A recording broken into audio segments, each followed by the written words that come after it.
like you'll see a lot of like these people have values that they set for themselves and for their company, right? And it's maybe a couple handful, you know, should be easy to memorize, keep in mind, you know, maybe not all of them, but, you know, something that at least within the scope of how I'm building them, everyone should, you know, agree with, you know, joining iVue as a company, right? And I think it should go without saying that I embody as well. We'll love to get run some of these by you, get your thoughts on them.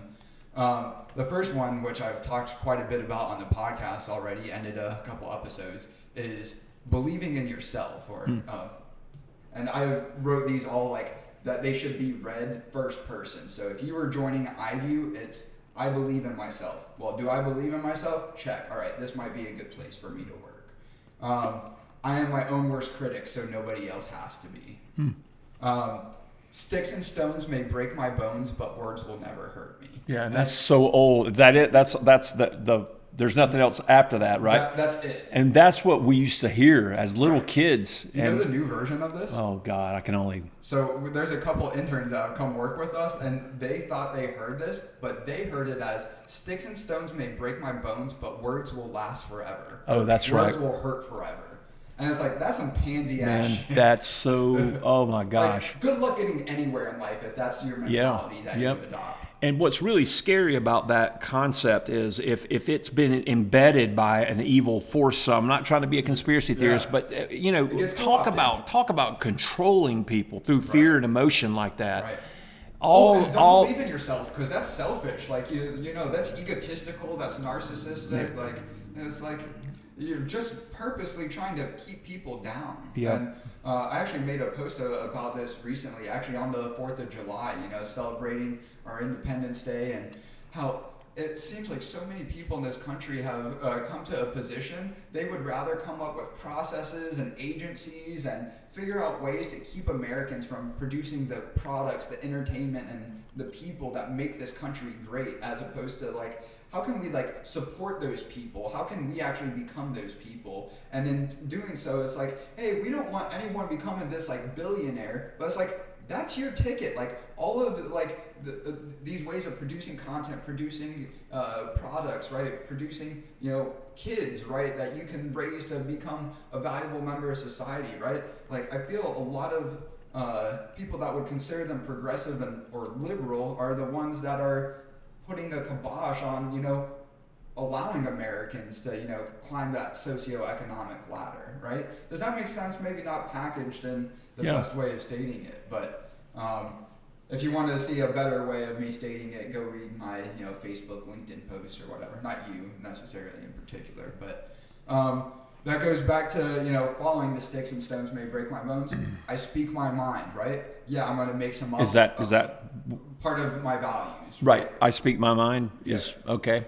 And sometimes that's going to get you in trouble. Get used to getting in trouble. And I think Trump has been a great purveyor of this sort of, you know, mindset. If you like speak your mind and, you know, people, you know, start, you know, fucking dogpiling you, yeah, it's going to suck and you're going to like question yourself or whatever, but don't give up in yourself. Believe in yourself all the line. Mm-hmm. Hey, that might have even not been my greatest moment, but keep moving forward. Don't let everyone like, oh, that's not politically correct, you know, stop you from saying what you need to say. Yeah. And then this less maybe controversial, but I think just as important. I proactively learn and take interest in others or the capabilities of others, right? And so that's like with the Florida Man project I showed you a little bit about, or really any of the work that we're doing, drone production or whatever. It's me going out and presenting what we do, but always trying to figure out what other people do, what their capabilities are, how they could work into, you know, yes, the larger picture I have in mind, but to be able to achieve something that we couldn't independently, right? And so again, these are all values that are for your company. For my company. Okay, I want to make sure I understand. Okay, so start from the top and just read them and take me down to where you ended, and then you can expand upon the next one. So let's go from the beginning again. I believe in myself. And these are in order of importance, or are they not in any particular order right now? Okay. This is really kind of flow of consciousness. Okay. Yeah. And I hate that word. I can't believe I just used it because I don't believe in consciousness or anything. I think that's like a soul. Where's your soul? And again, lightning bolt, a little bit of smoke left from Jake. All right, go ahead. Yeah. So I believe in myself. I am my own worst critic, so nobody else has to be.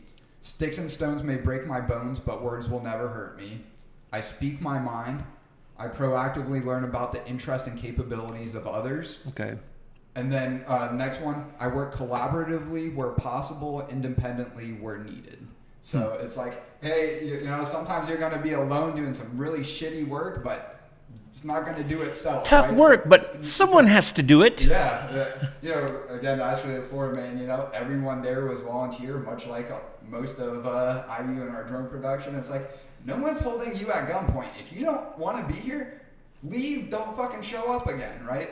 But if you want to actually get something out of this, put fucking everything into it, right? And even if that means working alone and you're not going to be shooting the shit, like, there's plenty of times to do that, but sometimes it's just roll up the sleeves, sling out some codes, screw the screwdriver, hold up audio, whatever the case needs to, or whatever the case is, just work needs to get done. This one I'm going to skip, still working on it. I actually had Brian provide some pushback, rightfully so, and I was like, yeah, you know what, that's not the best worded. Previously, it was no work is beneath me, but if you really do take that to the extreme, right, like we were talking about, porn at the beginning, like, I don't want to, be forced to go, because I have it on paper, this is the value, no work's beneath me, right? But it's like, why don't you add something to that? No work is beneath me, ... provided it is in alignment with what I value as morally right, or something like that. It's just like, because I need to make it crisp and clear, right? Because like the more that, except in this case, it's kind of like the Constitution, right? Like it's all written, but it's interpreted in so many different ways, right? And I'm trying to remove as much interpretation as possible. That's great. That's better communication. It's easy to communicate and miss things in the written versus the great thing about speaking like this is the inflection, intonation, all these things I can do with my voice, volume to prove that to make. Right. I communicate, I think, pretty well as a speaker like this. Absolutely. And the reason, one of it is because of, how I use my voice and whatnot, hold eye contact as best you can, use your voice. And that just, when you read, I'll just, quick little aside, I sent a text to a dear friend of mine after the election. Don't write them you as just you and not.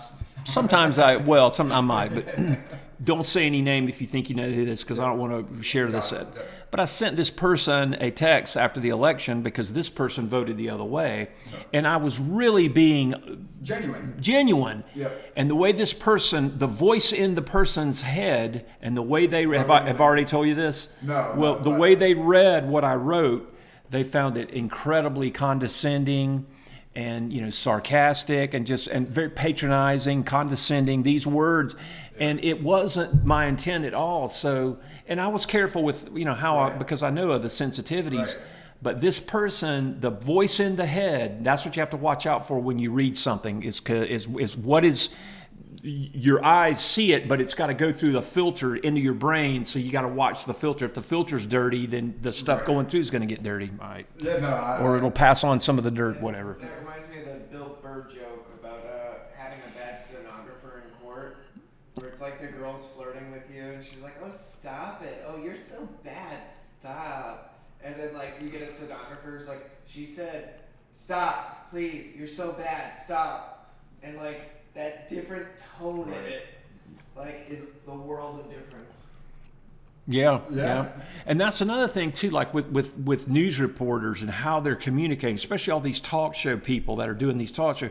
They're using their voices to help shape a narrative. Right. Either lying by omission or like just like. And they're using their voice to make you feel a certain way. And I think it's very manipulative. We just have to watch it. You got to be careful. So, all right, keep going. Yep.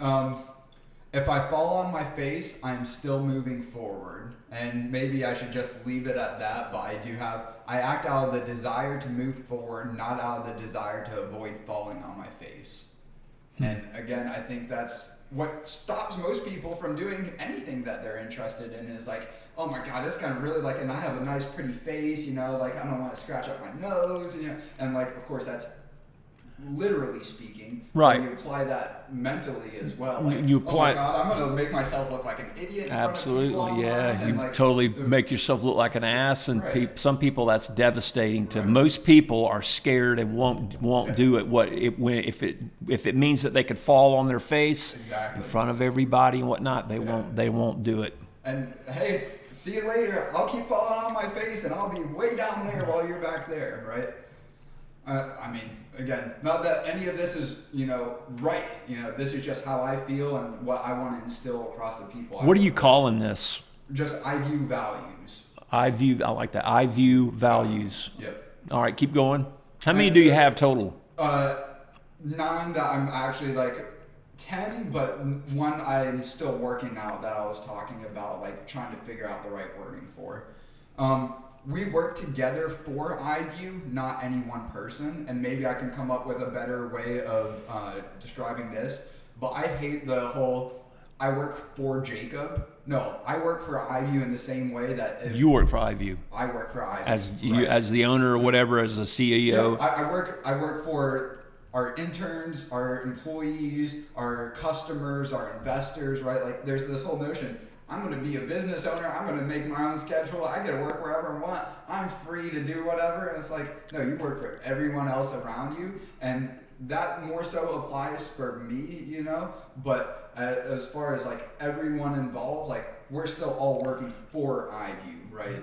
It's not any one person, especially not me. Tell you real quick, just interjection on this. When you talk about, that's why when we talk about like these politicians running for office, and we have a career bureaucrat person who only knows public service versus a person who has been in the for-profit world and has worked for the company essentially. I mean, they owned it. Okay. They still had to write the paychecks for all those people. Every payday, you got to pay your people, because if you don't... Or have the super tough conversations like, hey, you got to fire people. Or like, hey, Brian, like I'm going to need to like give you a pay cut because like, Yep. Otherwise, like fuck, like you gotta have no job. You gotta deal with all that, and that kind of. And that's the thing about Trump that attracts a guy like me and so many other people who are out in the working force and maybe don't come from a family of pedigreed people who are civil servants or whatever.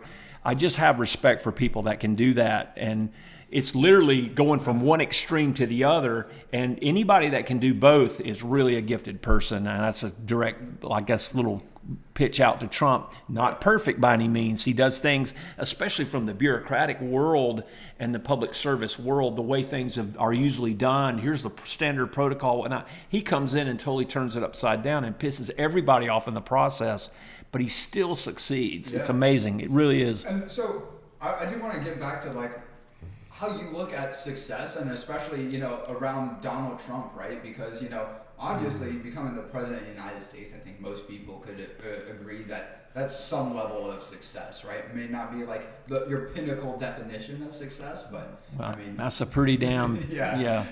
Harry Truman's mother-in-law never really liked him. I know this from the Truman book that I read. This is a David McCullough. No. Yeah, I think. Yeah, David McCullough, great book, great. Would recommend anybody. Morning on Horseback too, Theodore Roosevelt. Yeah, you've read. Yeah. But she never liked him because he was just a simple farmer from Missouri, and she felt that her daughter Bess could have done better. And Truman was at a press conference after he became president and all this kind of stuff, and some reporter, wise-ass reporter, made the comment, "Hey, Mr. President, it's rumored that your mother-in-law thinks that her daughter could have done could have done better. How do you feel about that? And he said, well, her son-in-law became the president of the United States. That ought to count for something. And everybody busted out laughing. Yeah. That's a huge job. So anyway, I'm just. Yeah, but a lot of people are like, oh, he was never great at business and whatever. It's like, well, I thought you were.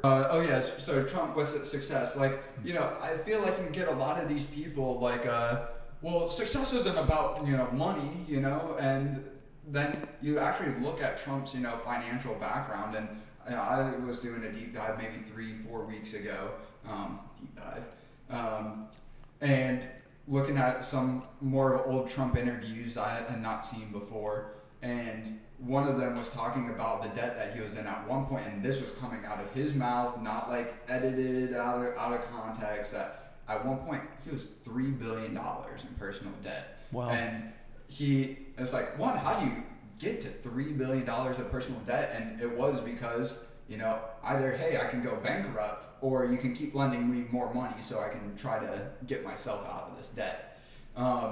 And then at the time of that interview, he had worked himself all the way down to somewhere in the neighborhood of, I forget exactly, I think about $300 million of debt.